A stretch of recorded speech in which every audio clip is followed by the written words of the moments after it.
Y hola, muy buenas, ¿cómo me les va? Sí, ya estoy grabando. Entonces, como les había mencionado, primero vamos a arrancar con una pequeña sesión, o sección, no sé cómo llamarla eso, de preguntas y respuestas, que es básicamente un poquito de resolver dudas, lo que en inglés se llama recap. El por qué es porque pues vamos a ver ahorita una cosa que es complicadita. Eso sí no está sencillo. Voy a poner el dice por acá. Y pues eso, vamos a dedicar unos 5 o 10 minutos a eso. La idea es que hagan preguntas respecto a lo que vimos la última sesión. Si tienen alguna otra duda como en ese entorno, pues me lo comunican para, para resolver eso antes de seguir con la siguiente parte. Hoy lo que vamos a ver es cómo es que se conectan las cosas que hemos estado viendo a través de una cosa que llaman servicios. Un servicio es básicamente la combinación de varias funcionalidades que hay sobre los frameworks, sobre Express y sobre el backend para, para generar funcionalidades útiles a un API o a un software o en general a un servidor. Recibe el nombre de servicios y puntualmente las funcionalidades se les denomina features. Esas van dentro de los servicios. Eso es lo que vamos a estar viendo ahorita. Pero entonces primero quiero resolver como dudas, preguntas que tengan sobre la sesión anterior y hacer un pequeño recap.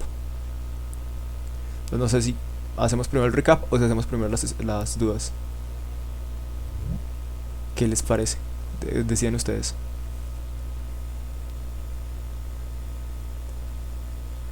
¿Tú vas para el recap? Listo. ¿Alguien más va para el recap? Recap, listo. Entonces vamos para el recap. Bueno, también es cierto que es que la última sesión no asistieron tantos por lo que era festivo. Pero pues lo que vimos la última vez fue esto, básicamente, que fue Express. Este punto de aquí que dice a day as a backend, as backend, esto es una charla.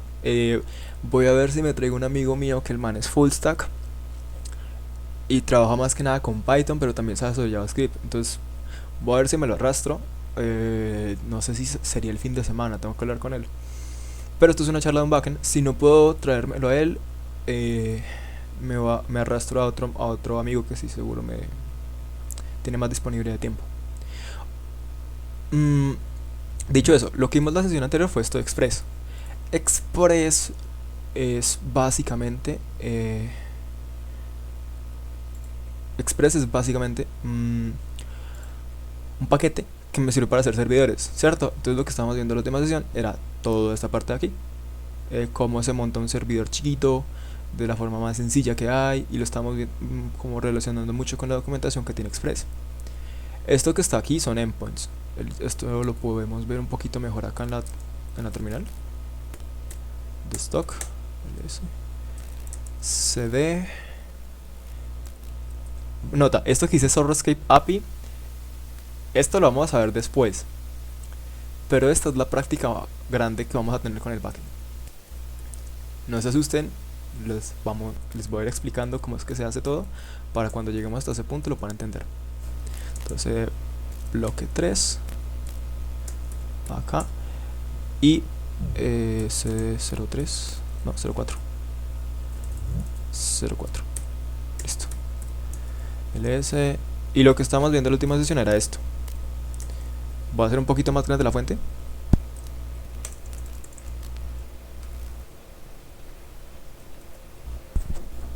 Y lo que estamos viendo en la última sesión era esto. Entonces recuerden, ¿qué fue lo que vimos? Primero, Express tiene una facilidad que es para generar archivos de HTML, ¿cierto? Yo puedo renderizar templates a punta de Express. Yo puedo montarme el frontend y que no me lo sirva el backend. Ahí eso ya no es un API. Eso ya no es un API REST o RESTful. Eso es la arquitectura. Ese es el nombre de la arquitectura, pues. Cuando se utiliza esta aproximación de tener un archivo de HTML o un archivo que tenga JavaScript embebido o que tenga pues como contenido aquí, que son así etiquetas, CSS y todo eso, que tengo algo así como esto, esto es HTML, esto es lo que hace el frontend, ¿cierto? Si yo tengo esto dentro del mismo servidor, eso ya no es un API, eso se denomina de otra manera. Depende de qué es lo que yo esté haciendo, se le puede denominar o monolito, o se le puede denominar, pues sí, como una aplicación entera, que no tiene la separación entre frontend y backend. Cuando uno lo hace así, generalmente tiene una carpeta que es public, que es donde va a estar esos archivos. Aquí generalmente se separa esto con otra etiqueta para el CSS y así. Pero pues aquí lo hicimos rápido, entonces lo metimos todo dentro de una etiqueta de style. Esto lo vamos a ver un poquito más a profundidad cuando estemos con el backend, con el frontend. Y también estamos viendo un poquito sobre cómo se monta el servidor. Entonces recordar que pues la parte más importante es esto, a excepción de este spawn. Esto es para una cosa que está más abajito, pero la parte más importante es lo que está acá. Epa. Lo que está de aquí para abajo, exceptuando esta línea del spawn. Esto es como se monta el servidor, ¿cierto? Esa es como la forma más fácil de montar un servidor, que esas son como las dependencias mínimas. Y luego de eso también hay aquí una serie de configuraciones que uno necesita, ¿cierto? Recordar que el URL encode y el JSON, esto es básicamente para hacer que los procesos de comunicación sean más sencillos. Y luego esta utilidad de CORS, que es para manejar cuando el servidor tiene recursos, pues hay llamadas al servidor de diferentes computadores. Entonces para ese llamado de recursos uno tiene que manejar CORS. Recuerden que la manera de hacer eso es con una lista, aunque creo que la borré. Sí, la borré. La manera de hacer eso es con una lista, y esa lista pues básicamente lo que tiene es cuáles van a ser las direcciones que va a permitir que consulten. Luego también estamos viendo cómo es que se hace un endpoint. Este es un endpoint tipo get. Los endpoints son una cosa sencilla, realmente eso no es tan complicado. Es la combinación, el endpoint en sí es la combinación de este texto que está aquí y donde sea que se despliegue el servidor. Este servidor lo estamos desplegando en el localhost. Epa. Este servidor lo estamos desplegando en el localhost, en el puerto tal. Entonces la combinación de esta instrucción, de esta línea de texto y de lo que está entre estas comillas, eso es el endpoint, básicamente. Estábamos viendo que hay endpoints de diferentes tipos. Hay endpoints de tipo get, que son para hacer consultas, para traer información, y que la respuesta de eso puede ser cualquier cosa. Por ejemplo, esto era un array que tenía otro array que tenía un objeto por dentro. Realmente esto es simplemente un ejemplo. Yo le podría mandar esto, pues simplemente este título, o inclusive en lugar de enviarle como toda esta estructura, yo aquí le podría responder simplemente algo como epa. Yo aquí le podría responder algo simplemente como ok, y ya eso también es una respuesta válida. También veíamos que uno tiene manera de enviar estados. Los status code se pueden enviar dentro del la misma respuesta, o se pueden enviar también como parte del protocolo normal que tiene Express. Para hacer eso sería con punto status, así. Y uno aquí puede mandar también el mismo código, como para hacer un poquito más custom la respuesta, pero pues eso realmente es más fácil mandarlo aquí dentro del cuerpo la respuesta. También veíamos los endpoints de tipo post, que son para enviar información, para yo escribir datos. Veíamos que pues hay una manera de hacer eso con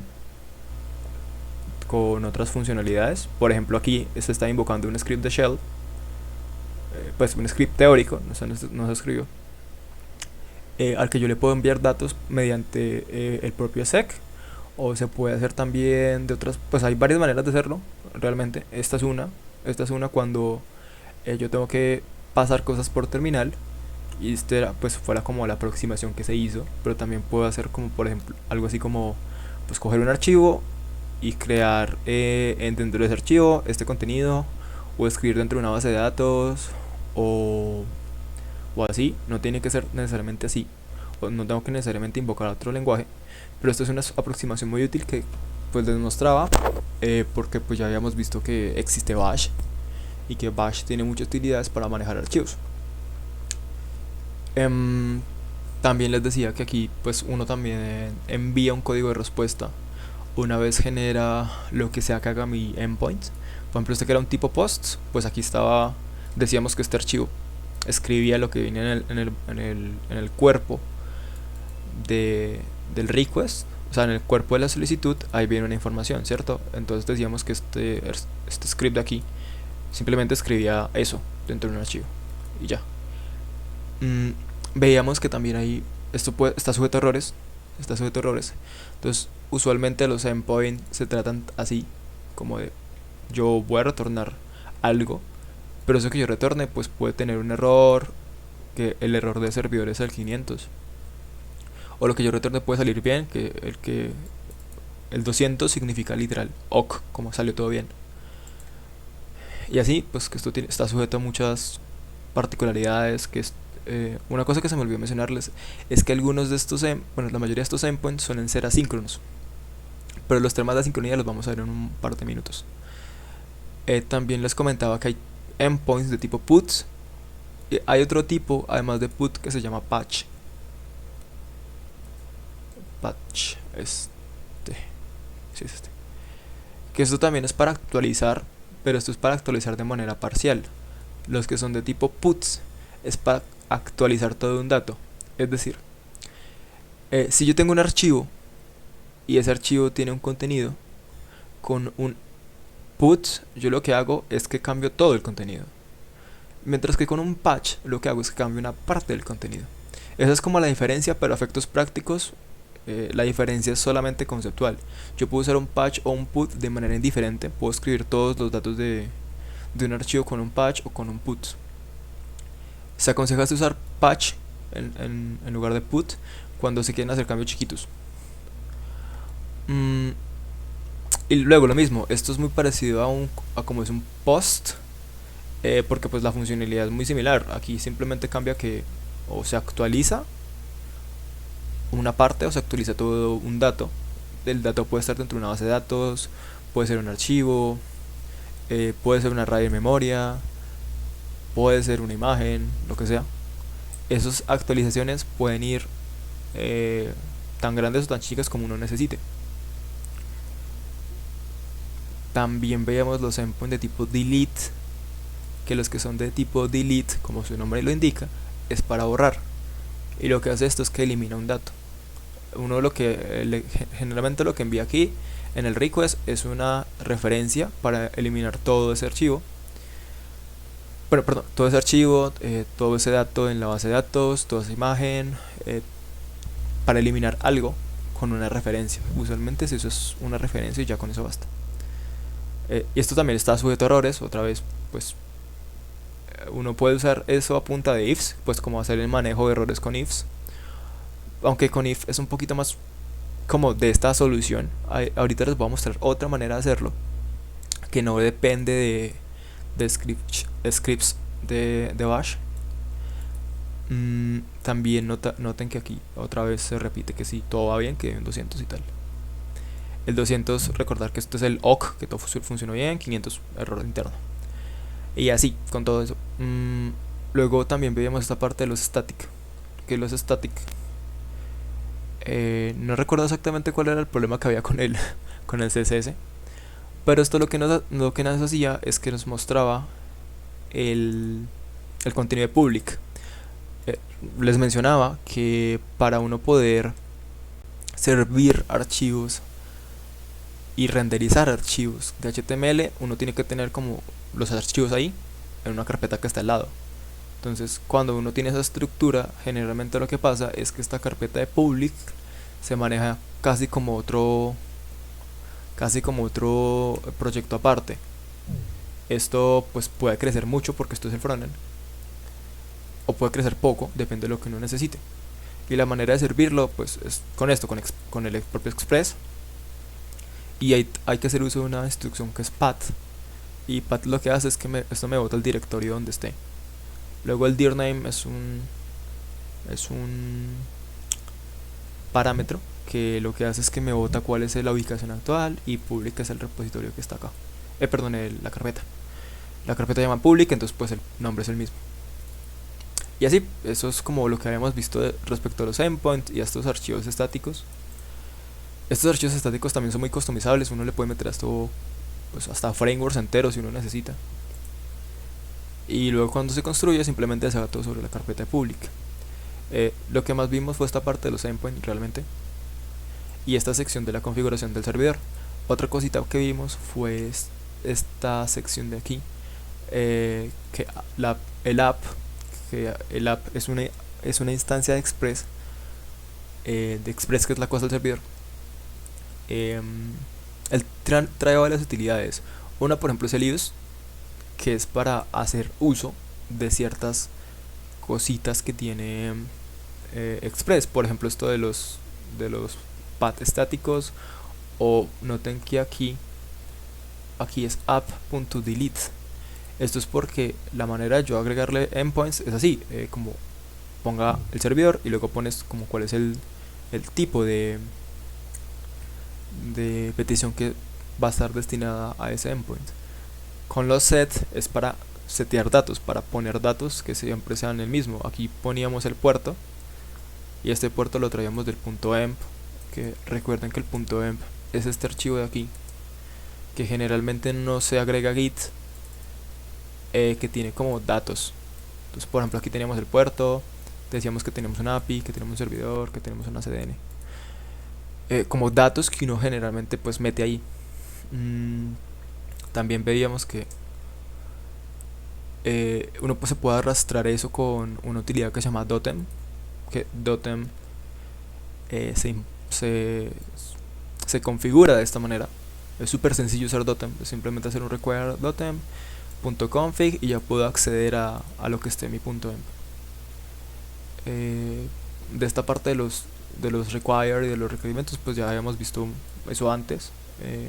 Esta sección de aquí, que es el cons app, esto es para generar la instancia express, para poder generar la instancia de mi backend. Luego por aquí veíamos que hay dos maneras de hacer esa asignación. Una es hacerla directa, o la otra es usar una cosa que tiene JavaScript que es muy genial, que se llama el conditional assignment, que es para yo meter el dato que vengo en mi puerto, o meter por defecto el valor de 3000, que es el valor del puerto. Hay otra manera de hacer esto, que les voy a mostrar ahorita, que les evita el tener este tipo de asignaciones acá. También veíamos que la manera de disparar el servidor finalmente era con el app.listen, y listen lo que es esencialmente la función principal. Esa es la función que despliega el servidor. Entonces veíamos que aquí esto necesita un puerto, entonces uno le ponía el puerto con el add.get y mandaba la referencia del puerto que ponía aquí en el set. En esta línea 77 uno decía ponga el puerto en lo que esté aquí o en el 3000. Entonces al yo hacer esto es lo mismo que decir 3000. Entonces aquí ya se te va el puerto en 3000, y poníamos la utilidad de una arrow function, de estas funciones flecha, estas funciones que no necesitan de un nombre, para directamente aquí poner un log que me decía que el servidor ya estaba corriendo. Luego aquí se utilizaban estos templates de string, que el template de string es recuerden que es ese tipo de string que me permite poner dentro de esto, pues poner dentro de la string variables que estén por afuera, haciendo uso de esta instrucción de las llaves con el corchete. De las llaves con el corchete, que simplemente es ponerlo tal que signo de peso, las llaves, y aquí uno pone una variable, entonces cualquier cosa, por ejemplo el app, y ya esto lo cambia de este valor a lo que sea que esté contenido dentro de la variable que yo ponga ahí. Recuerden que poníamos esto simplemente como para tener la utilidad de darle clic y ya no tener que irme hasta el navegador y que eso desplegara todo.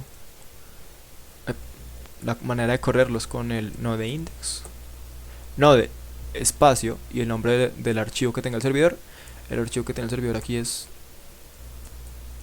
index, ¿vale? Vean, el único archivo que tiene JavaScript es este. Entonces simplemente es node y pues ese archivo que es el index. Este archivo a veces lo llaman server y a veces lo llaman main. El nombre de index tiene una característica importante, creo que eso sí no se los mencioné en la sesión anterior.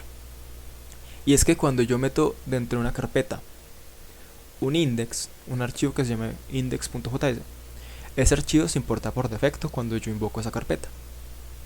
Eso se les voy a dar un ejemplo gráfico ahorita, pero es importante tener eso en cuenta. Por eso es que a veces a esto le ponen server o a veces le ponen main en lugar de index, porque a veces tienen como conflictos con eso y es por ese nombre, porque ese nombre es importante. Luego si yo a esto le doy enter, aquí ya me desplegaba el puerto y me decía como, vea, esto es una URL y si yo le doy clic, eso se me abre aquí en el navegador. Creo que esto era en el static, que estaba el... Sí, aquí está el archivo de HTML que teníamos por allá. Ese es como ese pequeño recap. En la sesión anterior también habíamos visto unas cositas de Bash. Este PDF que les había dicho que lo leyeran. Y este PDF es básicamente como cómo se maneja un ticket normal en una empresa de desarrollo promedio. Es algo así más o menos como esto, que me describe un problema, tiene un nombre y tiene unas características aquí como en una tablita. Este ejemplo era de un problema que tenía yo con mi cable HDMI, que pues esto es como el registro de toda la solución y todo eso. Aquí está el mismo coso pero en Markdown, como para que puedan ver las instrucciones en código un poquito más a detalle. También esto les mencionaba que hay muchas utilidades aquí de expresiones regulares y todo eso, pero pues hay maneras de hacerlo mucho más sencillo. Esa que era una de las funcionalidades interesantes que tenía Bash, pero pues, esto era más de la parte de herramientas útiles y para la utilería. Otra cosa que les mencionaba era esta parte de los scripts, que uno aquí puede meter scripts para hacer casi cualquier cosa. Y lo de las dependencias, que hay dos tipos: las que son dependencias necesarias para que el proyecto corra, que es lo que van dependencies, y las dependencias que son de desarrollo, como Morgan, que esta es una dependencia que uno pone justamente para cuando está desarrollando la aplicación, no para cuando ya está la aplicación montada en un servidor que tiene todas las cosas necesarias para que lo consuman los usuarios. Y otra cosita que les mencionaba, bueno, esto sí son las URLs. Estas son las URLs que vimos en la sesión anterior. La parte de los static files de Express está acá, por si alguien lo quiere leer un poquito más a detalle, por si quieren explorar esa parte de HTML. Esto lo vimos un poquito más a detalle en la sesión anterior, un poquito, no mucho, porque esto es más de la parte del frontend. Y ya, pues dicho eso, aquí que ya está funcionando otra vez la aplicación como la última vez. Bueno, también les mencionaba una cosita.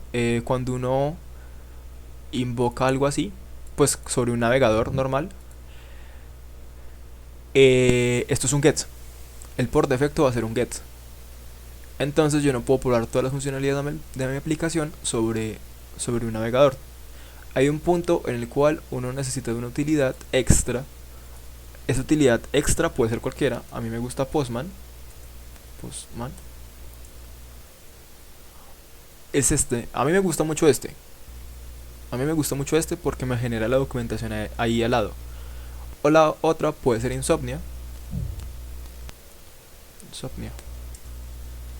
Esto se lo mencioné en la sesión anterior, pero no se los mostré. Bueno, esas son plataformas para probar mis APIs. A mí me gusta más esta, y esta es la que les voy a mostrar cómo se usa, que realmente no es duro. Y es instalar esto, súper sencillos. Aquí tiene soporte para los tres sistemas que más se usan. Y simplemente pues eso. Dicho eso, creo que aquí tengo la regla. Bueno, ya más gente. Freak, ya pasamos esta pequeña partecita del recap. Entonces, dígame preguntas, dudas, aportes, sugerencias. Antes de que pasemos con la siguiente parte, que son los servicios. ¿Se puede usar el navegador? Sí, pero no del todo, no para todo. Por ejemplo, hacer un post en el navegador solo con la URL no se puede. De pronto tienes algunas extensiones que te sirven, pero no todas. Pues no para hacer todos los tipos. Porque en realidad uno, pues yo les mostré los get, los post, los put y los delete, ¿cierto? Bueno, y los patch, que es lo mismo que un put. A esos son 5. Son 5 métodos HTTP. Pero los métodos HTTP en total son como 32. Esos 5 son los más usados.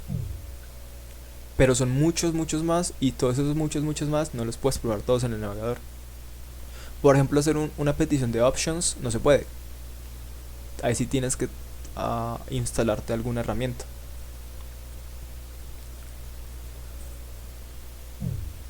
¿Alguien tiene alguna otra pregunta? Dale, con gusto.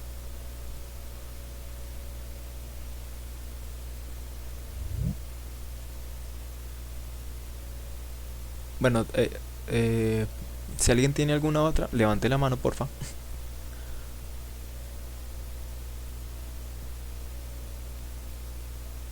No, ok, vale. Porque yo aquí esto ya lo vuelvo a pasar para la pantalla grande. Opa, lo vuelvo a pasar por acá. Y ya nos vamos a poner a ver la otra parte. Entonces, lo que les decía, para uno poder comenzar a probar esto,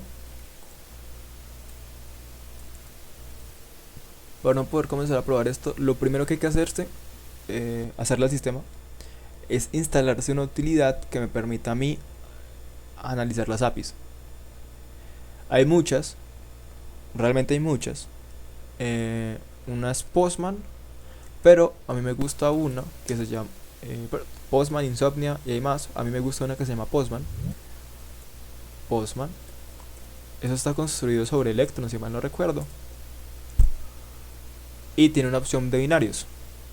Para instalarlo en un sistema como Arch es simplemente, pues como cojo el paquete y me lo instalo. Y ya. En lo que esto se instala, para instalarlo en otros sistemas, Postman, aquí hay una sección que dice Download. Y en esta sección de Download, pues hay muchas cosas. Por ejemplo, él ya me detecta que el sistema mío es un Arch, un Linux. Entonces, pues me dice como, vea, tiene estas opciones. Em, También hay una versión web, aunque la versión web es un poquito más rara. Bueno, estoy compartiendo pantalla. Momento.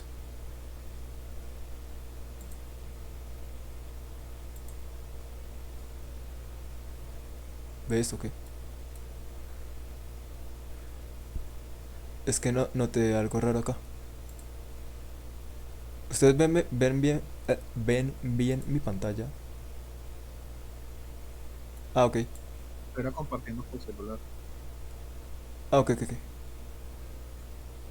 Vale. Entonces, vean que aquí esto tiene otras soporte para otros sistemas. Por ejemplo, para Mac o para el de la ventanita. La mayoría de ellos se instalan sencillos, como simplemente coja y instala el que le toque. A mí me va a salir siempre Linux, porque pues yo estoy sobre Linux, entonces me dice como, oiga, su sistema está. De hecho, otra cosa interesante que les puedo mostrar luego es que hay una cosa que tienen los navegadores que me identifica el país, que me identifica en dónde estoy, mi zona local, el navegador y que me identifica el sistema operativo desde el propio navegador. La que les estoy mostrando aquí se llama Postman. Aquí te paso el home. ¿Dónde está mi mouse? Aquí está.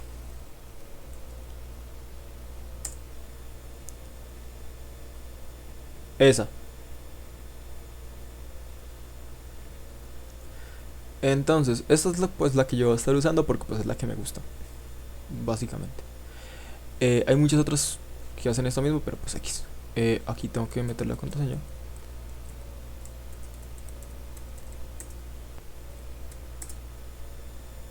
Y la instalada de esta es sencillo, simplemente como click, click, next, y ya. Ahí ya quedó. Entonces ya puedo abrirla yo. Y eso me debería salir por acá. Aquí está.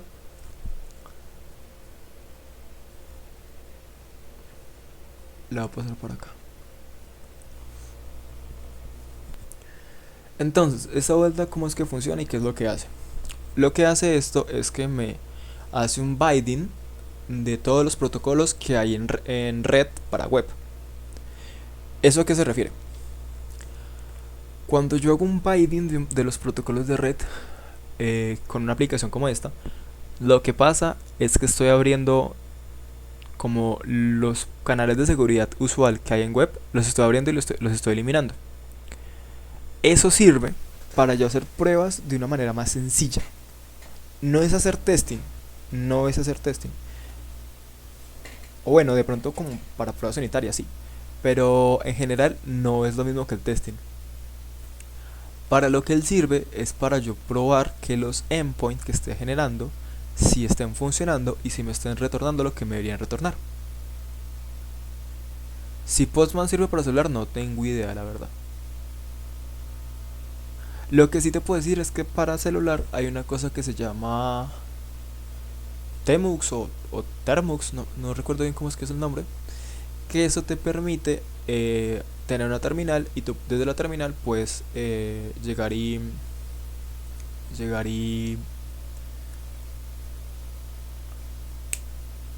hacer requests a tu API. Google. Ya, ya. Otra cosa importante es que esto te pide cuenta para que te guarde tus proyectos y todo eso. Pero simplemente es una cuenta de Google normal y ya. Ahí otra vez se está abriendo. Como esto funciona sobre una utilidad que se llama Electron, a veces es un poquito lento como para cargar. Pero pues ya una vez carga ya no hay tanto lío. Entonces, lo que les mencionaba, cuando tú haces ese binding, el entorno que tú tienes no es el mismo que el que tienes en el navegador. Ese entorno es más sencillo, porque fue inventado justamente para eso, para que uno pueda llegar y tirarle un montón de requests a ver qué sale. Y también tiene la facilidad de que me permite generar documentación a medida que yo voy haciendo mis endpoints. Entonces, a mí lo que más me gusta de Postman es que eso me genera al final un PDF o un Markdown con todas las especificaciones de mis endpoints. Claro, yo tengo que escribir como algunos datos, pero eso va generando mucha parte de lo que hay que hacer y de lo que se necesita para cada una de esas referencias, para cada uno de esos endpoints. También otra manera que hay para hacer eso mismo es con... Por ejemplo, ahí ya me cargo algunos de los proyectos que tengo. Otra manera que hay para hacer eso mismo es con una cosa que se llama... Ay, ¿cómo es que se llama esa vaina? Siempre se me olvida. Eso es para hacer documentación automática. Esa es otra opción a Postman, que es así, es muy útil para la gente que hace mucho, mucho código y que tiene aplicaciones muy, muy grandes. Que eso se llama... Ay, Auto Documentation.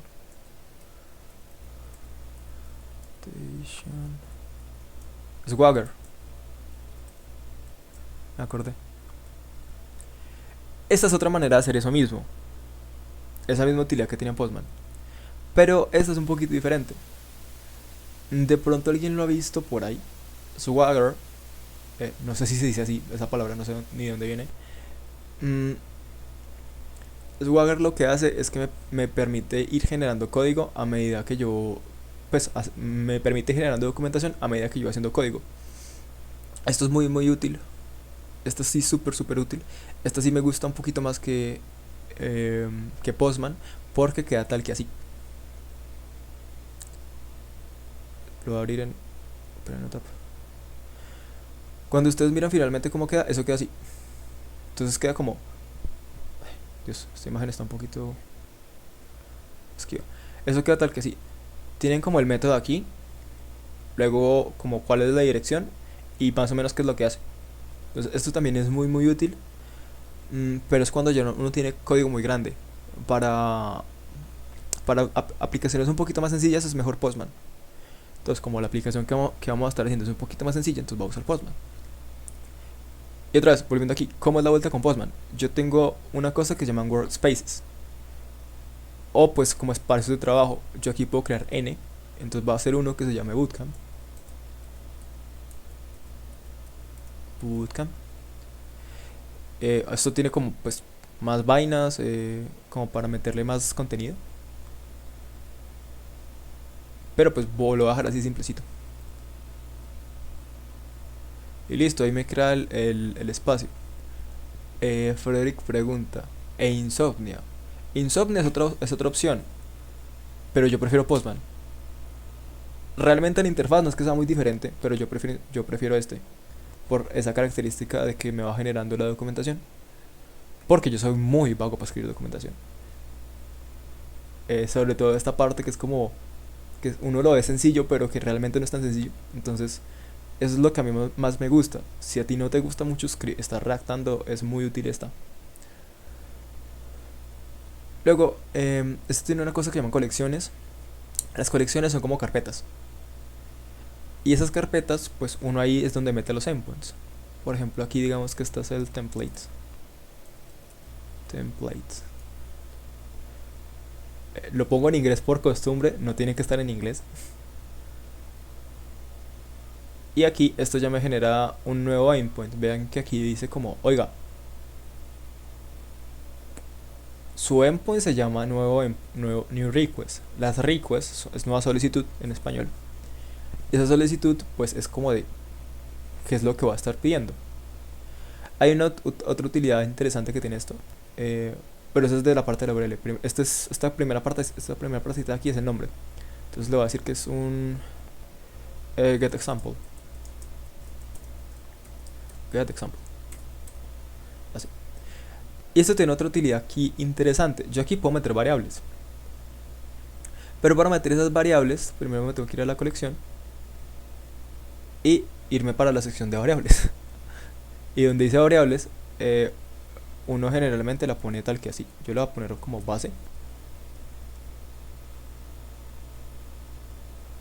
Y esto que dice base, pues aquí uno le pone un valor inicial. Ese valor inicial, ¿qué va a hacer? Es lo mismo, voy a quitar todo esto primero. Es lo mismo que está acá. Si ven que aquí dice localhost 2.3000 y que dice static, no sé qué cosa. El endpoint de aquí me debería de retornar un archivo HTML. Entonces, pero su base es esta, http dos puntos // de hecho creo que, esperen si puedo hacer esto un poquito más grande.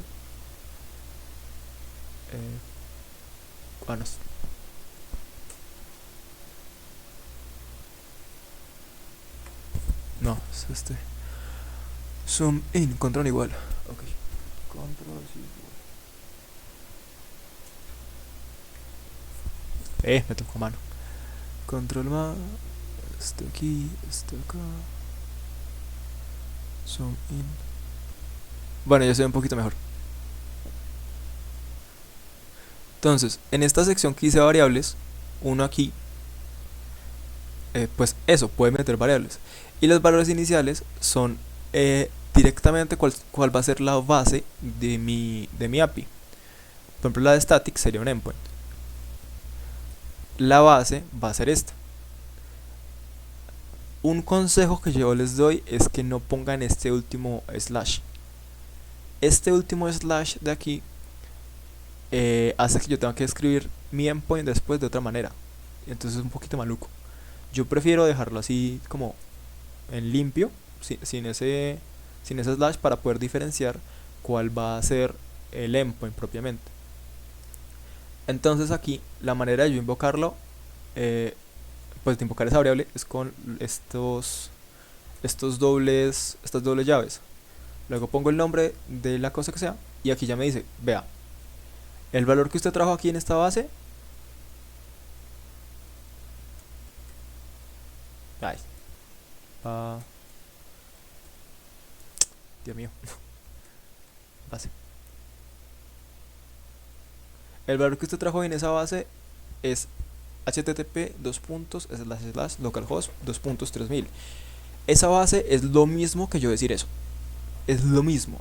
La diferencia es que si yo lo tengo como una variable, ya después, si yo cambio la base, no voy a tener que cambiar todo el hijo de madre, todos los hijo de madres endpoints que tenga, sino simplemente cambiar la variable base. Eso es muy aconsejable y es muy útil porque uno no prueba solamente sobre el localhost. Uno generalmente prueba sobre el localhost cuando está desarrollando y luego prueba sobre otro lado cuando ya desplegó. Si yo aquí esto le meto el slash, este slash es lo que ya me va a diferenciar el endpoint propiamente, y lo que yo me quiero traer es el de static. Si yo hago esto tal que así, es lo mismo, es exactamente igual que tener esto, son equivalentes, solo que aquí pues esto lo formatea, pero la URL en sí, viene aquí con un http punto slash pegado, sino que uno no lo ve porque el navegador lo ofusca.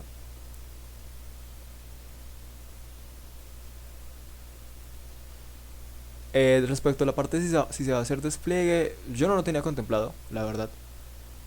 Al menos para el backend no, pero se podría intentar. Yo una vez tengo esto, ya le puedo hacer aquí send. Y esto me va a botar una respuesta bien curiosa. Vean que aquí donde dice donde dice response, dice que no puede enviar este request. Si yo me voy al body, me dice como que, oiga, no hay nada. Y eso es por una cosa muy simple. Recuerdan que yo les decía que cada vez que uno va a hacer cambios o lo que sea, tiene que ir a bajar el servidor y luego volverlo a levantar. Pues lo que pasó es que se me olvidó levantar el servidor. Entonces ahí otra vez está corriendo. Si yo vuelvo a hacer la request, ahora me debería botar algo. Y vean lo que me botó. Bueno, no sé si... Bueno, es que la respuesta está acá abajo. Y esto se quedó tan grande que no se alcanza a ver bien. Pero lo que dice ahí es que esto es un HTML. Vean que este HTML es el mismo. Bueno, me toca hacer otro. Vean que ese HTML es el mismo que tengo en public. Es el mismo porque eso es lo que envió fue este archivo. Vean que es el mismo. Fíjense en el body. Este body de aquí.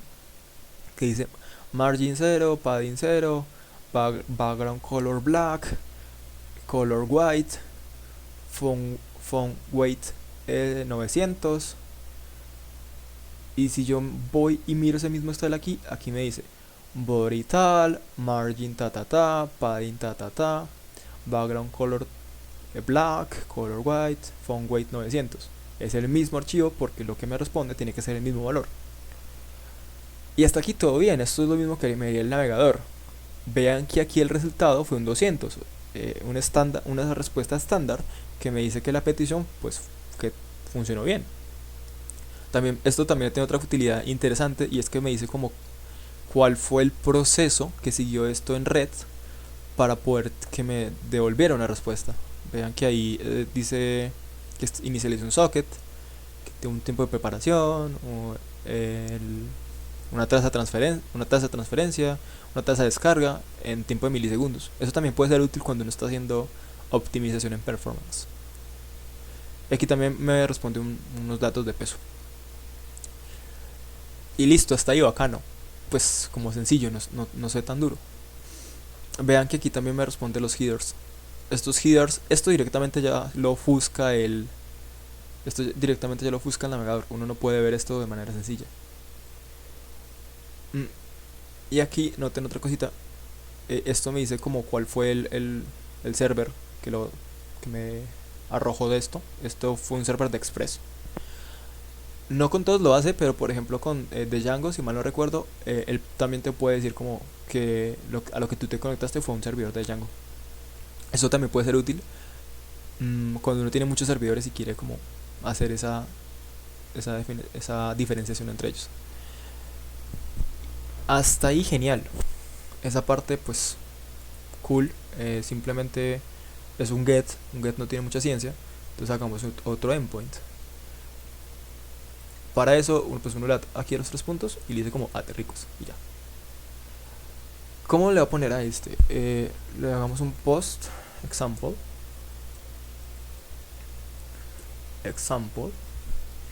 y vamos a hacer los otros 3 de una vez. Vean que aquí me marca pues como los métodos más comunes. Por ejemplo el de head es un poquito complicado y el de options también es un poquito complicado. Estos dos no se pueden hacer en el navegador. Y de donde dice post de ahí para abajo tampoco realmente. El único que se puede hacer son los get. Los post, que son para mandar datos, tienen una característica bien interesante. Yo aquí voy a volver a poner la misma base y le voy a poner una ruta que sea example, que este endpoint ya debería estar generado. Pero quiero que vean una cosa. Si ven que aquí hay como unas opciones, la que a mí me interesa es la que dice body. Aquí donde dice none, uno aquí tiene unos formatos. Por ejemplo, estos form data son para enviar binarios o para enviar archivos. Lamentablemente la fuente está tan grande que aquí no se alcanza a leer. Pero esto es un XW form URL. URL no me acuerdo qué cosa. Esto es para enviar otro tipo de como redirecciones a veces. Los raw, pues, contenido en bruto. Los binaries para enviar específicamente binarios.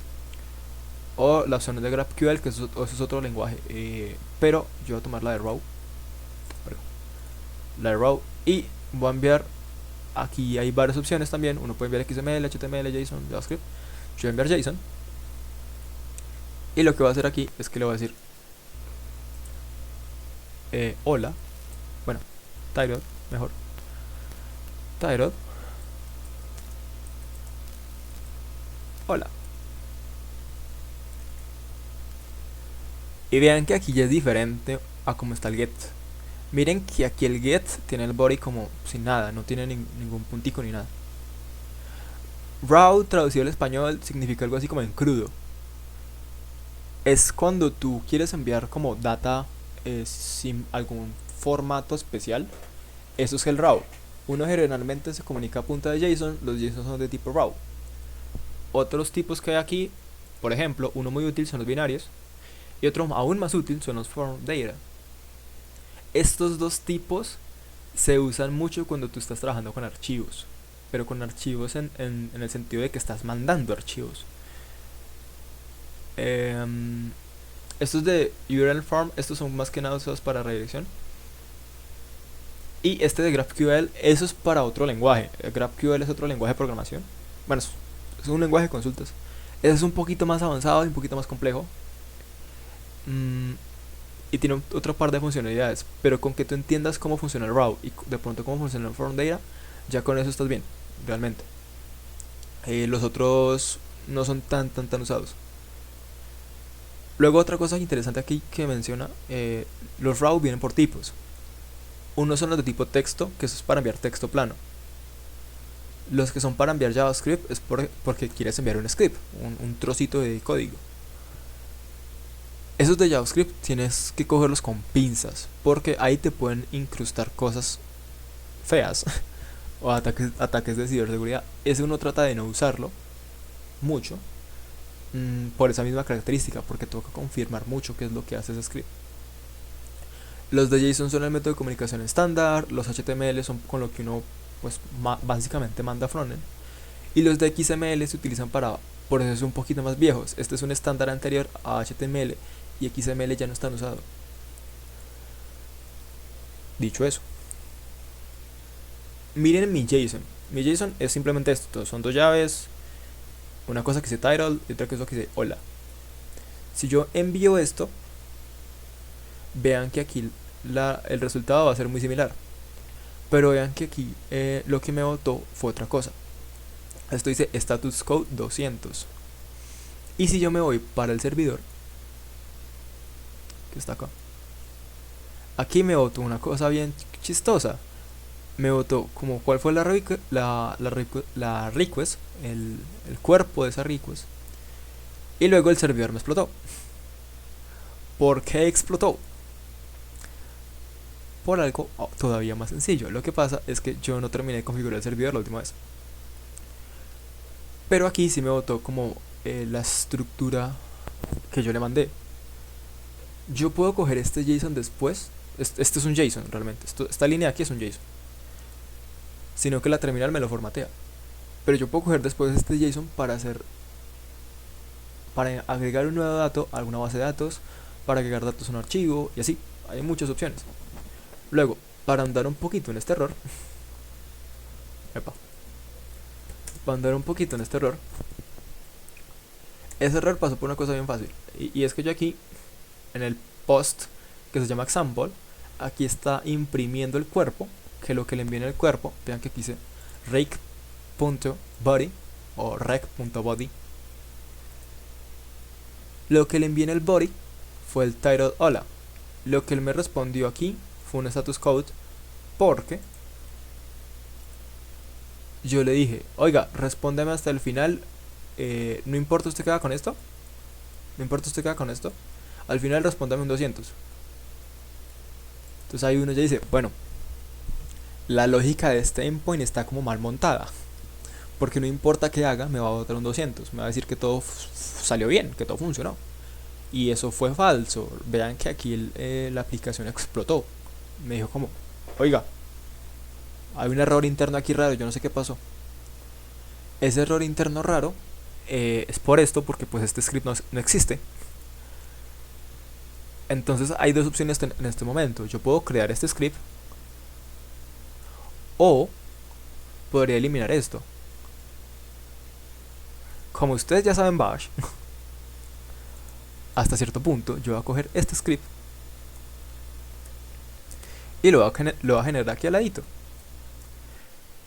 Vean dónde está el index. Está el index.js, está al mismo nivel, pues está en la ruta base, ¿cierto? Entonces voy a hacer b tal, epa, se llama es monkey.jsh.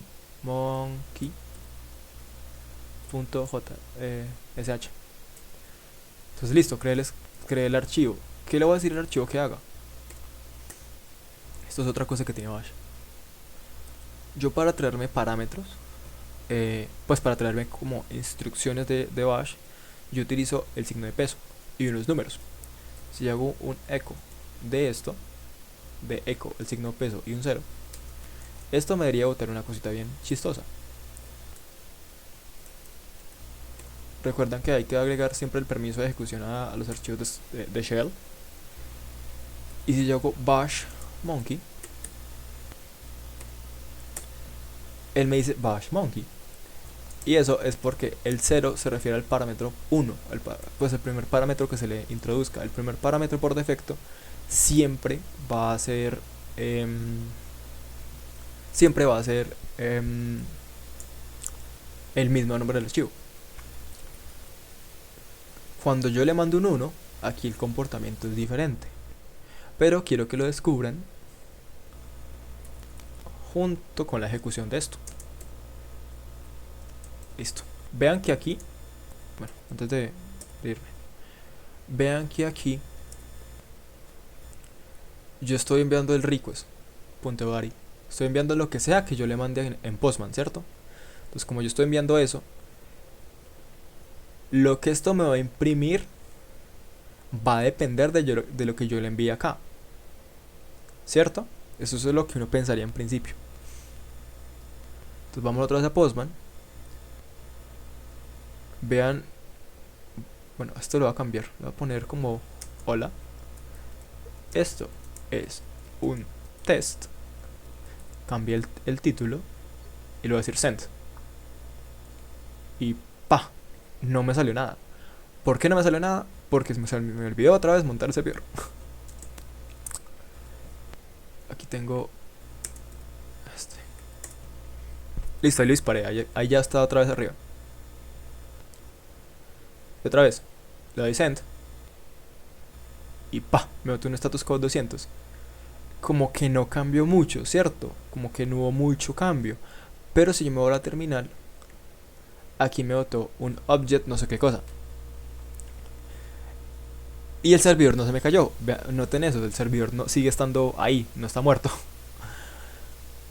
Eso es porque cuando yo hago este tipo de parsing,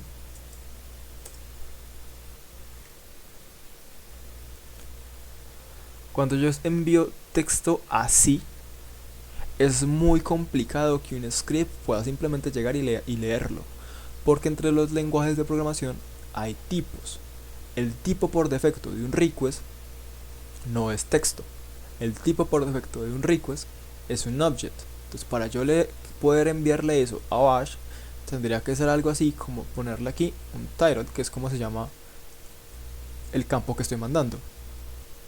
Y es importante esto. Vean que aquí yo estoy poniendo esto en minúscula. El estándar es que eso es una cosa muy importante respecto a JavaScript y a los procesos de comunicación. Uno tiene estándares. Uno por estándar nunca pone una mayúscula al inicio. Siempre van las llaves. Esto se llama llave. En JSON esto es una llave. Uno siempre pone esas llaves en minúscula para ahorrarse dolor de cabeza. Es muy mamón cuando alguien tiene 6 endpoints, 6 respuestas que están con una letra en mayúscula y las demás en minúscula. Eso hace que sea más complicado desarrollar. Siguiendo las buenas prácticas, se pone en minúscula. Cuando yo tengo este cambio aquí, recuerdan que para que este cambio sea expresado en el servidor, tengo que matarlo y volverlo a disparar. ¿Cómo lo hago? No de index tal.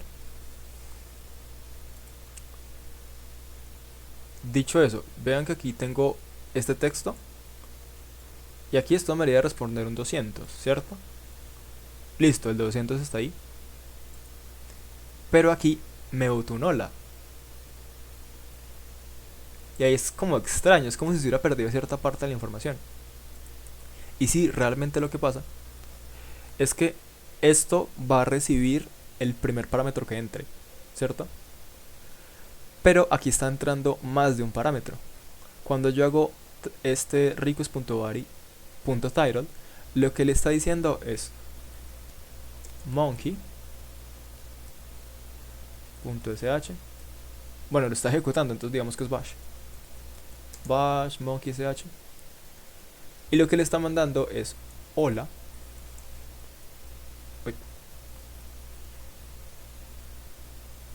Lo que le está mandando es un hola.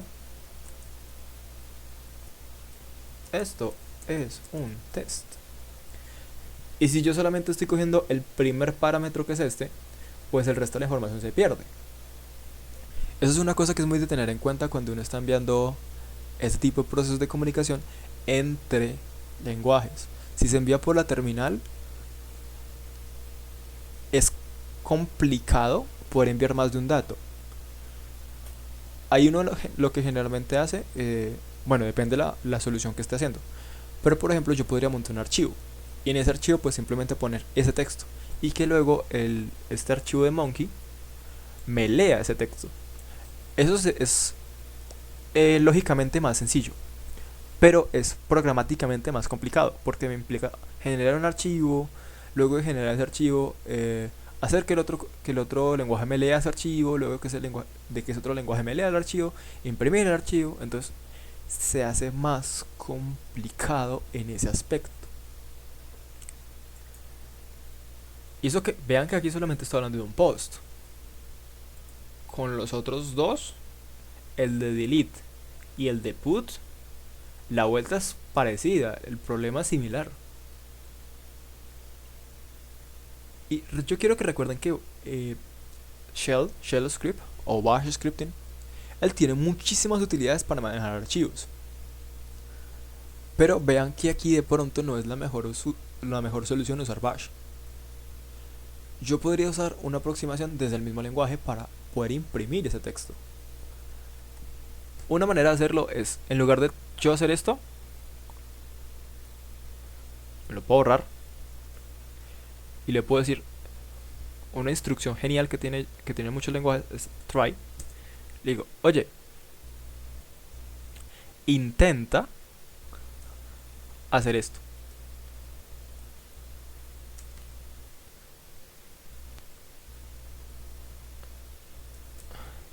Intenta, eso es lo que significa try, intenta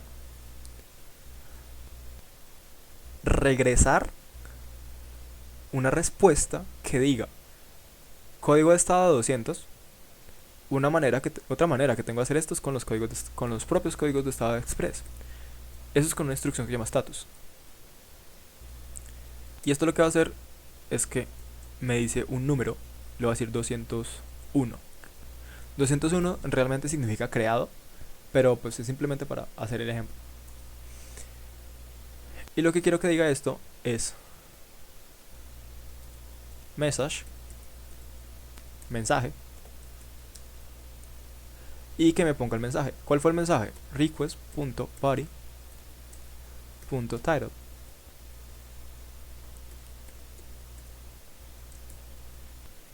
Y listo, quiero que haga esto.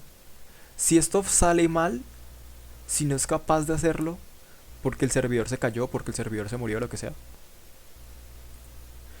entonces quiero que hagas lo siguiente. En vez de tirarme un 201, tira un 500, que el 500 significa error interno de servidor.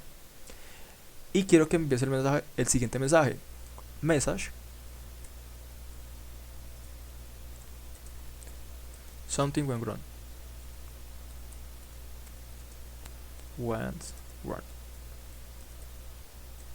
Otra cosa importante, eso me pasa a mí mucho, es que uno debe hacer esos mensajes enfocado a cierta parte de mi aplicación, pues a cierto público realmente. Yo, ¿por qué lo hago en inglés? Porque tengo la costumbre, realmente. Pero yo debería estar haciendo esto en español, para que el público que yo quiero que lo lea, que van a ser ustedes, pueda entenderlo de una manera más sencilla. Por ejemplo, si yo me pusiera a escribir esto en hindi, sería muy complicado. Cuando uno no tiene un estándar por defecto, generalmente usa inglés. Por eso es que la mayoría de APIs están documentadas en inglés. La documentación, si tú estás trabajando en una empresa que domina el español, cuyo lenguaje principal es el español, uno suele codificar en inglés, los textos ponerlos en español y la documentación hacerla en inglés. Luego, noten otra cosa. ¿Se acuerdan lo que les decía, que los mensajes deberían de ir siempre con la hijo madre primera letra minúscula? Esto debería ir en minúsculas. Eso hace parte del estándar.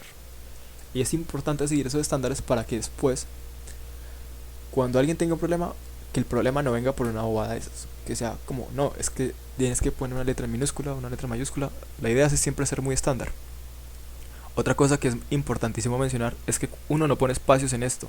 Uno pone guiones, generalmente guiones, o a veces barra al piso.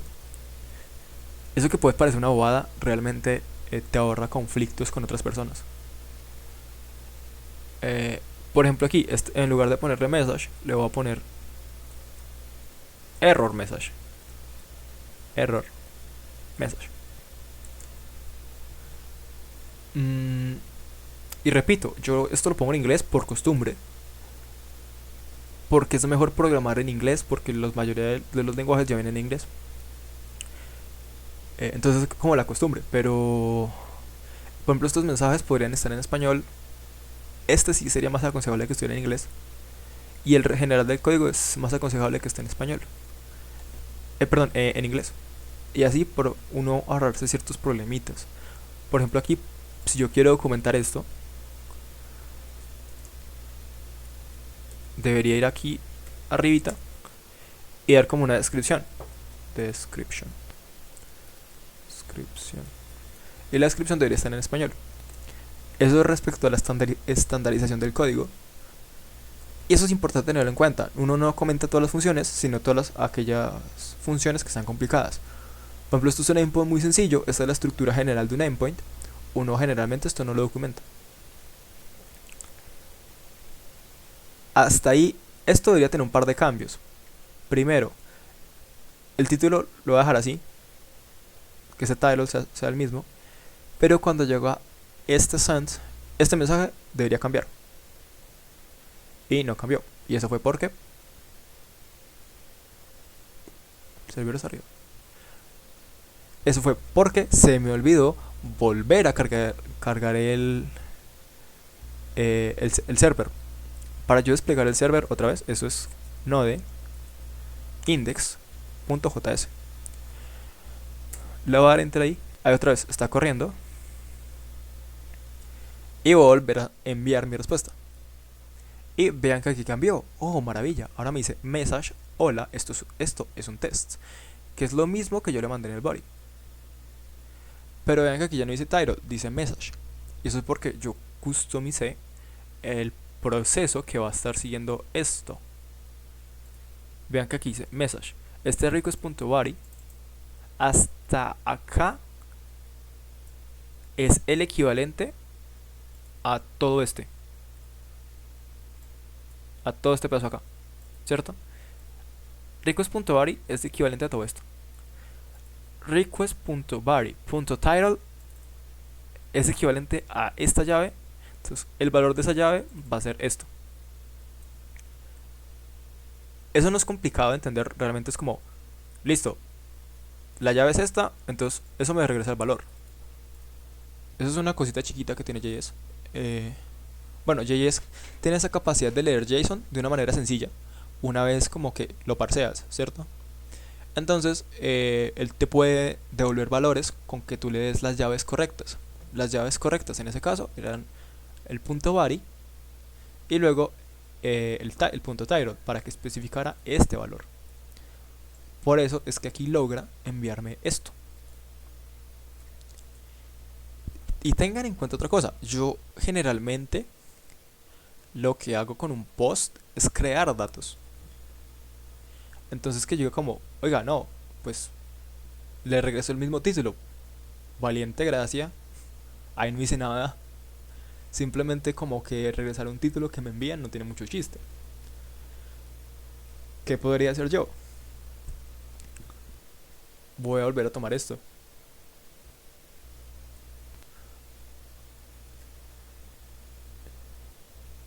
Y hagamos otra cosita un poquito más interesante. Aquí la estructura es básicamente la misma. Pero yo aquí quiero que esto haga una funcionalidad diferente. Primero quiero dejar este mensaje de error por si, pues, si algo va mal, que simplemente me diga como, oiga, algo pasó. Como este mensaje es tan genérico, uno lo puede hacer un poquito más específico. Entonces, ¿qué es lo que estoy haciendo acá arriba? Aquí arriba estoy creando el archivo, ¿cierto? Pues voy a crear un archivo, eso es lo que quiero hacer.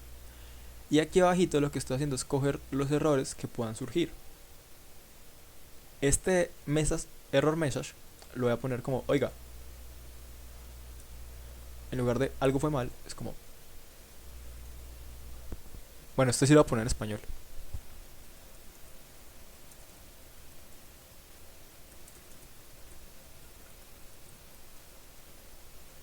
Usando el archivo.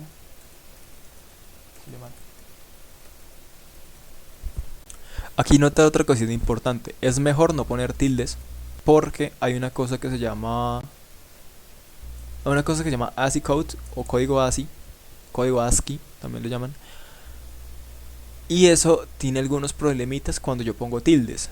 La tilde es una O con tilde es un carácter diferente a una O normal. Entonces, es mejor no ponerlas. Simplemente porque pues en algún lado, en lugar de salir como creación, puede salir algo así como porcentaje 20 porcentaje.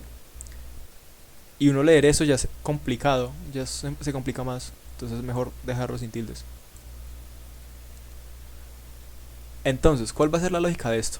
Yo digo, listo, intenta crear un archivo, ¿cierto? Si no lo logras, ¿qué pasó? Pues algo salió mal creando el archivo. Si lo logras crear, entonces dile, oye, el mensaje va a ser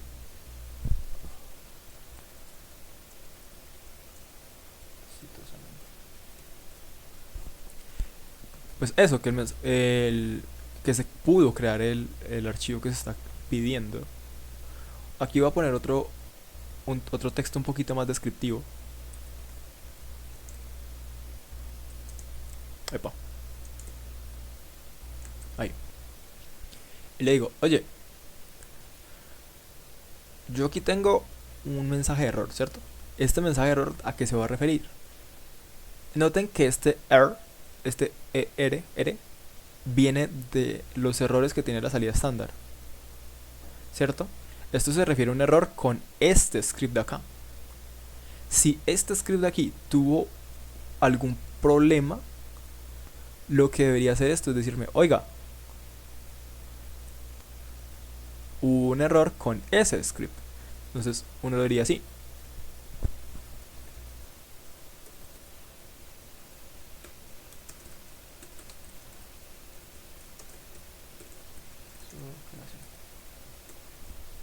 Creación. Listo.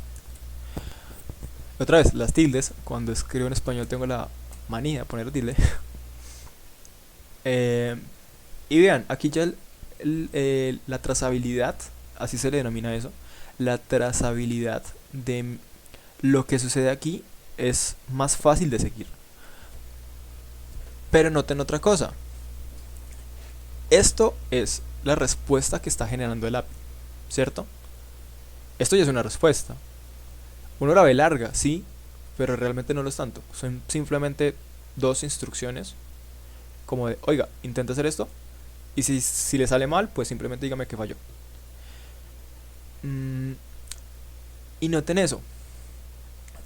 Yo lo que voy a estar retornando como respuesta va a ser un texto muy específico respecto a lo que sucedió con mi app, con mi servidor. Y eso realmente no es tan bueno, porque así yo me expongo a tener ciertos problemitas de ciberseguridad. Porque lastimosamente la gente en el mundo no es muy agradable. Y a veces tener errores tan específicos no es bueno si uno los entrega al usuario. Yo podría dejar esto así si esta API fuera para desarrolladores. Entonces, si la API es solamente enfocada a devs, la podría tener errores un poquito más específicos. Pero no es lo ideal. Realmente lo que debería hacer aquí es tener aquí errores genéricos para el usuario y errores específicos para el desarrollador o para la persona que está monitoreando la API. ¿Eso cómo se hace? Hay tres maneras diferentes de hacerlo. Una es usar una cosa que se llaman loggers. Y un logger lo que hace es que cada vez que hay un error, él lo registra dentro de un archivo. Un logger se puede hacer facilito con shell script. O sea, un logger se puede hacer con esto, con los archivos de bash. O otra manera es hacer logs sobre el mismo servidor. Eso no es tan aconsejable porque a veces llevar el control del servidor no es tan fácil como simplemente ir a mirarlo, porque eso se suele automatizar. Entonces el proceso ya en algún punto está corriendo como un proceso secundario. Entonces uno no lo está viendo constantemente.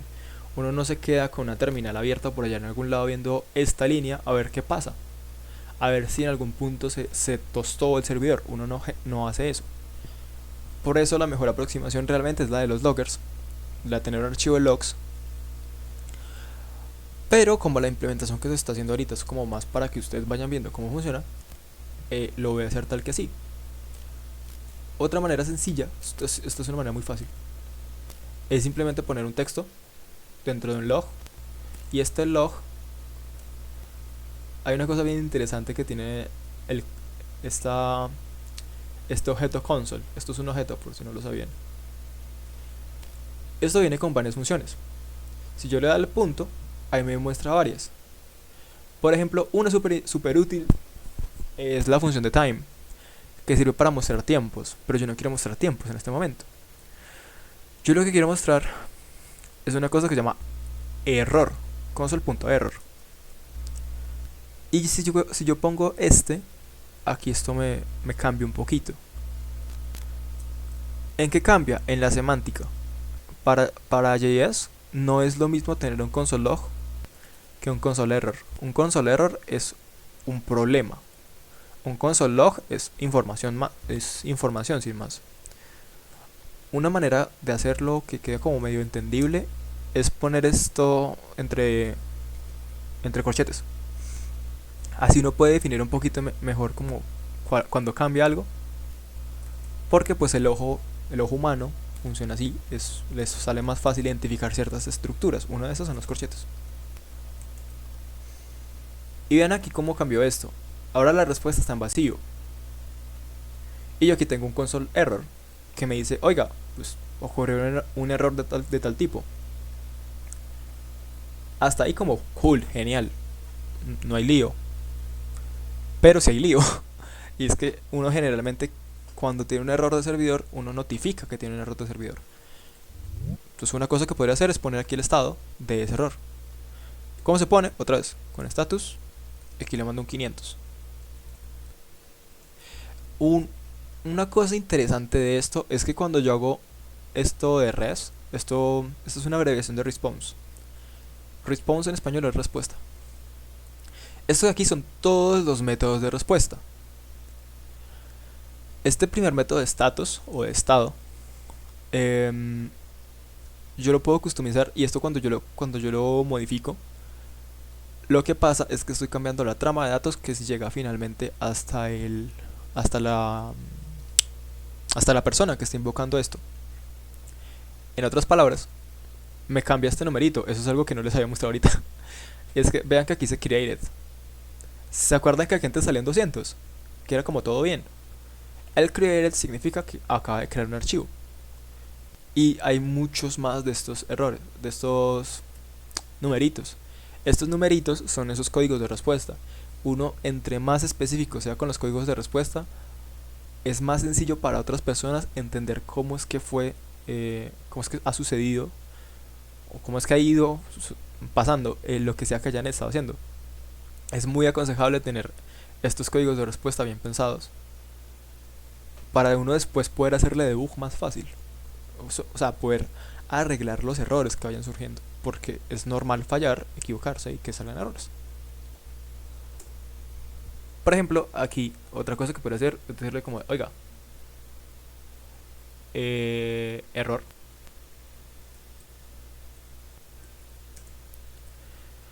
Y esto debería ser un error más genérico. ¿Qué le podría decir? El archivo no se creó. Archivo no se creó. No se creó. Traspuse el hijo mal de tilde. Esto es un error que no me dice mucho. Esto es el tipo de errores que debería de ver un usuario. Este es el tipo de errores que debería ver un desarrollador. Es importante eso, porque pues, por estos aspectos de ciberseguridad. Ya con un texto como este de el archivo fue creado, aquí me trae el... Ah, no. Bueno, sí sé. Aquí que dice archivo creado exitosamente. Este tipo de mensajes simplemente son informativos y no me están diciendo mucho. Entonces, esa es otra cosa que uno también tiene que tener en cuenta, de no hablar de más, de no mencionar más de lo que se debería. Por ejemplo, este que dice algo con la creación del archivo salió mal.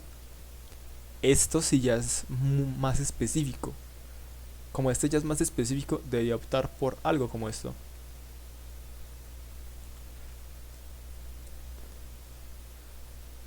¿Qué le podría decir entonces al usuario ahí? Como, como para que se entienda con el error que estaría viendo. Uno le dice, error. Y esto ya tiene que ser genérico, súper, súper genérico, porque ya es del servidor. Uno dice, algo salió mal.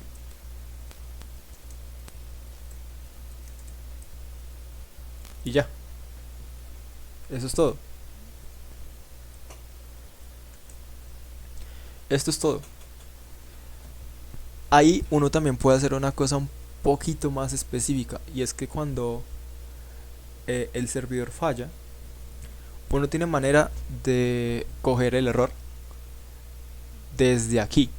Si ven que aquí dice error o ER, pero este error de aquí se refiere al error de si hay un error en este endpoint.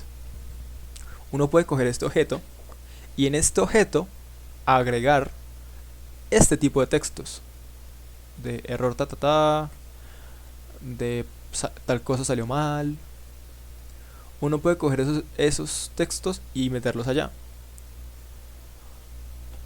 Eso se hace mediante una utilidad que se llama middlewares. Los middlewares de ese tipo son manejadores de errores. Hay otro tipo de middlewares que son para manejar. ¿Cómo se llama eso?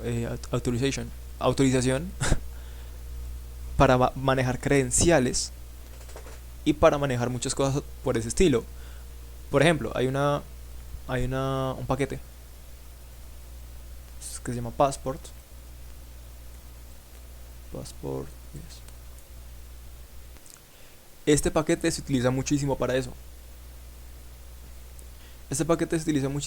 Y lo que hace es que me autentica un usuario con un montón de posibles credenciales, con credenciales de Microsoft, con credenciales de Facebook, de Twitter, de GitHub, de GitLab. No sé si alguna vez les ha pasado eso, que quieren abrir una aplicación nueva y les dice que tienen que tener una cuenta con una empresa X, por ejemplo, no sé, para ChatGPT, que pueden entrar con cuenta de Google o con cuenta de Microsoft. Eso es un ejemplo de esto, del authentication. Luego hay otra cosa que se llama authorization. Eso es del mundo de la ciberseguridad. Eso no lo vamos a tocar, pero es importante que sepan que existe. Otra cosa que se llama authentication y authorization. La autorización es cuando ustedes pueden o no entrar a cierta parte de un sitio. Por ejemplo, yo puedo entrar a mi cuenta bancaria, pero yo no puedo entrar a la cuenta del manager del banco. Eso sería raro, porque entonces yo podría pasar plata de otra cuenta a mi cuenta, y eso es fraude fiscal, y eso implica que vaya a la cárcel. Entonces uno no quiere ese tipo de cosas. Eso se soluciona con esa metodología que se llama authorization. También eso es más de la parte de ciberseguridad y más de las cosas que deberían como tener en cuenta, porque ese tipo de errores, ese tipo de inconvenientes, uno los puede solventar desde algo tan sencillo como simplemente mandar un texto correcto. Y por ejemplo, debería ser ocurrió un error en el script de creación de archivos. Luego, algo como esto estaría bien ya para un dev. Vean al final cómo queda el endpoint. Si utilizó esta estrategia de utilizar los console error, queda un endpoint un poquito largo. Esto es un post y vean que tienen como... ¿Esto cuántas líneas son? Son 26 líneas. Esto está un poquito largo. Está un poquito largo, la verdad. Pero pues ahí tiene como... cubre la mayor parte de los inconvenientes que podría llegar a tener. Luego, se supone que yo con los endpoints de tipo post creo cosas, ¿cierto? Entonces debería también coger este archivo de Monkey y aquí hacer algo con esto. Por ejemplo, en lugar de hacer un echo, podría hacer un touch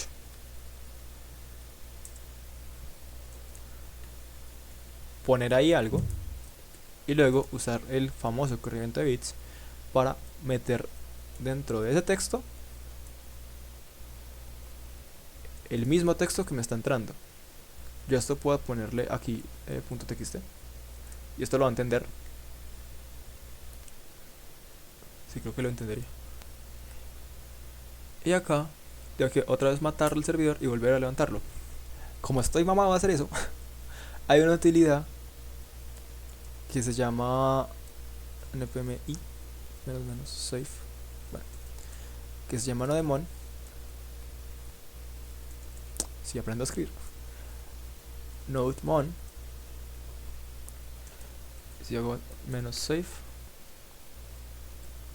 dep enter, y su utilidad lo que hace es que me permite a mí no tener que estar recargue y recargue y recargue el hijo de madre servidor, porque ese proceso es muy mamón, es muy maluco tener que estar cada vez que hago un pequeño cambio recargando todo. Para usar nodemon, para usar esta utilidad, uno utiliza otro apartado que viene con npm, que se llama npx. npm, este normalito, es para la paquetería. npx es para la ejecución. Por eso la X, esa X es de execute. Y es súper sencillo de usar. Simplemente le tengo que mandar aquí la instrucción nodemon index, el archivo, y ya. Vean que ahí despliega de una manera diferente. Él dice, y vean cómo son los logs de nodemon. Él sale con colorcitos y me dice, oiga, si usted quiere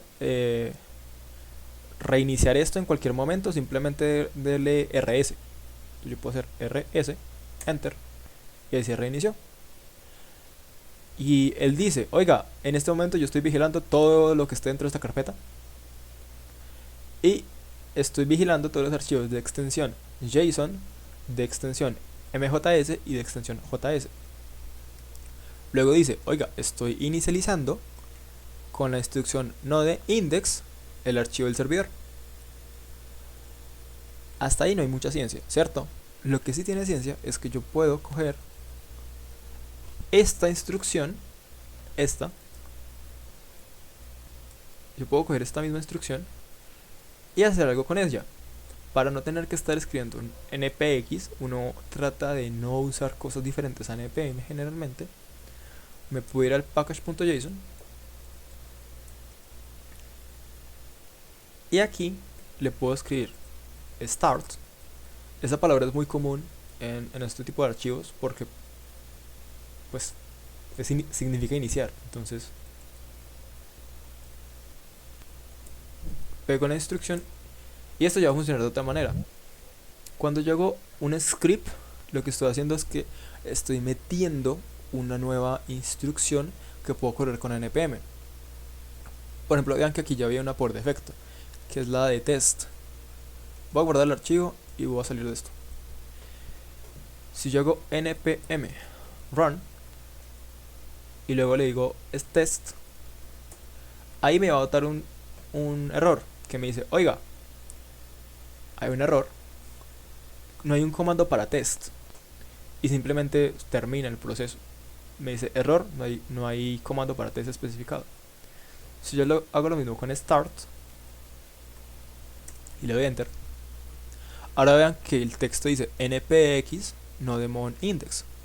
Cambió por completo lo que me decía cuando le botaba test, porque en el package.json la instrucción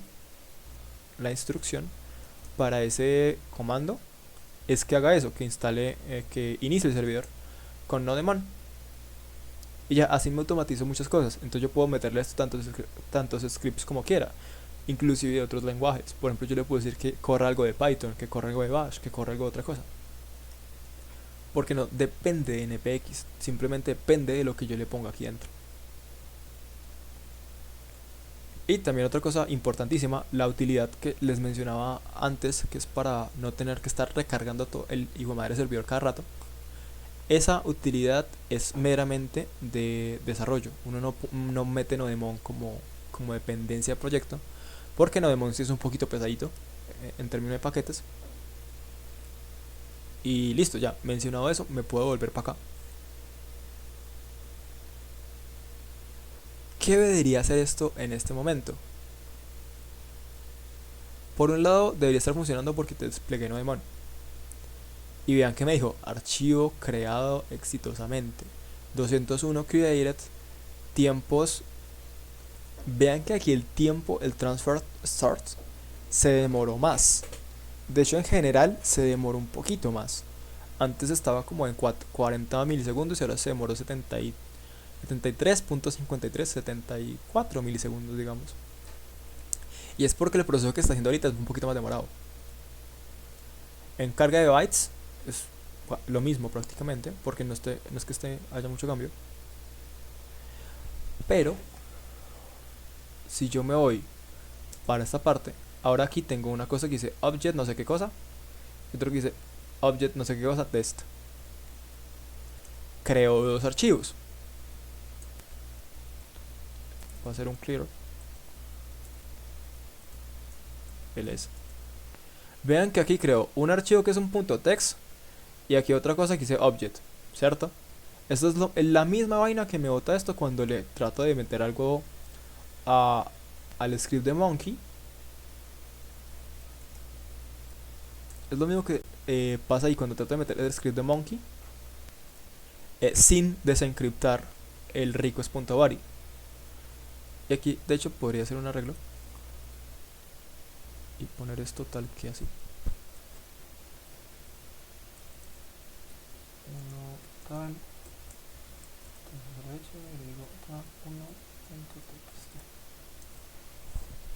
Ahí, este cambio es el mismo error que tenía la otra vez, que escribe lo que sea que esté en la parte de la izquierda, lo escribe dentro de lo que sea que esté en la parte de la derecha. Ahí otra vez lo he hecho mal. Epa. Y voy a borrar estas dos cosas que dicen object.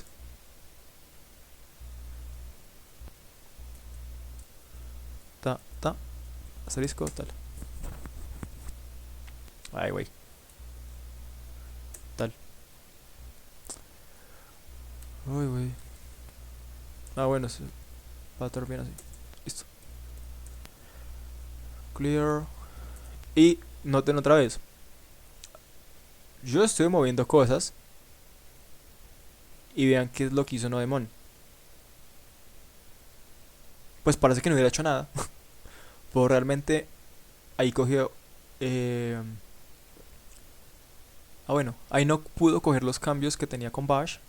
Porque él no está viendo por esa extensión. O sea, no está vigilando la extensión de .sh. ¿Qué puede hacer? rs, enter. Y ya.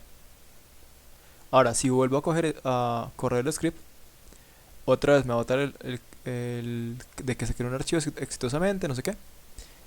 Y aquí me bota un error.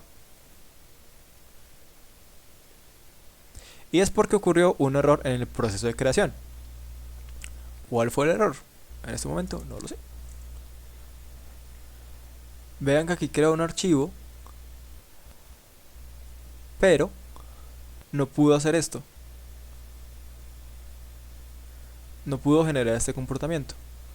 Hizo la primera instrucción, pero no la segunda. Y esto no es difícil de entender, pero voy a arreglar una cuestión antes. Epa,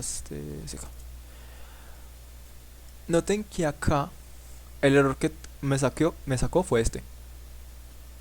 De que hubo un error en el proceso de creación.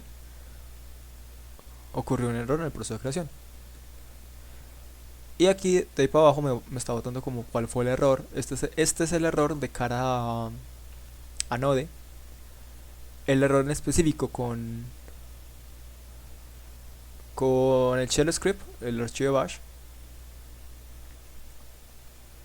no me lo mencionó. De hecho, vean que aquí esto me botó un 500. Aquí debería de haber un cambio. Bueno, ahí hay otra cosita. Si el fallo acá, debería haberme retornado un 500 aquí. Pero no lo hizo. Me retornó fue este 200 de aquí abajo. No. Sí, me retornó este 200 de acá abajo. Y eso no lo debería hacer ahí. debería haberme retornado este. Y eso se debe aquí, dentro de este if, debería meter esto.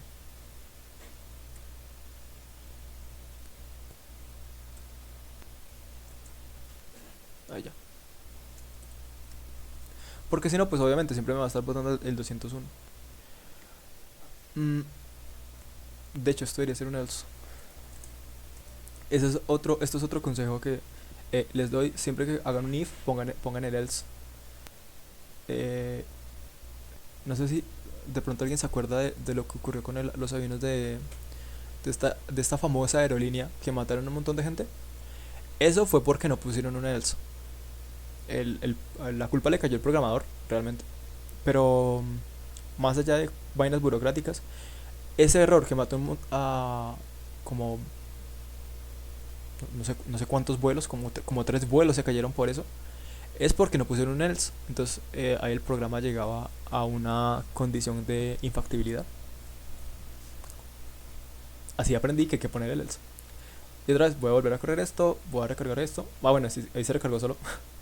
Ahí sí se recargó solo. Cuando yo muevo los archivos del index o los archivos relacionados con el index, ahí sí él va a recargar todo porque son archivos de extensión .js. Y volver a ver esto. Y ahora sí me botó el error que debería. Dice, error, el archivo no se creó. Si me vengo para acá, aquí otra vez me dice, ocurrió un error en el proceso de creación. Ahora lo que faltaría es solucionar ese error. ¿Cómo lo voy a solucionar? De una manera bien sencilla. Primero voy a borrar esto. Y segundo, el error es por esto. Vean que aquí yo estoy haciendo... primero creo un archivo, ¿cierto? Y luego lo que estoy haciendo es que estoy metiendo el contenido de la variable 1 dentro otra vez el contenido de la variable del texto que se genera con la variable 1. Pero acá no sé si notaron que para poder ingresar a eso tenía que poner un cosito así, un slash. Eso se llama escapado de caracteres o character escaping. Y eso es un problemita cuando uno tiene textos tal que así. Aquí el error es que debería haber un punto title. Con eso se debería estar solucionando el problema que había con el script de bash, porque aquí ya no entraría un coso así, sino que debería entrar un hola. Si yo vuelvo acá y vuelvo a correr esto, me va otra vez un error. Esto sí no sé por qué. Bueno, aquí sí tengo que clear ls. Vean que aquí me botó el archivo de Lola. Bueno, pero no está agregando el texto. No le va a dar mucha vuelta a eso. Le va a cambiar el texto ya. Bmonkey. Esto. Y aquí le voy a poner un hola. Ya. Aquí puedo correr otra vez con npm run. No. npm run start. Esto dispara nodemon. Y aquí finalmente ya debería tener todo funcionando. Vuelvo acá, le doy send. No se creó. Bueno. ¿Qué pasó acá? Bueno, puesto que ya son las 8:10, vamos a tomar nuestro típico descanso de media hora en lo que yo soluciono esto, porque no sé qué pasó acá. Entonces volveríamos a las 8:40. Ahí me disculpan los 10 minutos que me extendí más, no vi la hora. Dicho eso, pues eso, volvemos a las 8:40 y de mientras yo soluciono esto.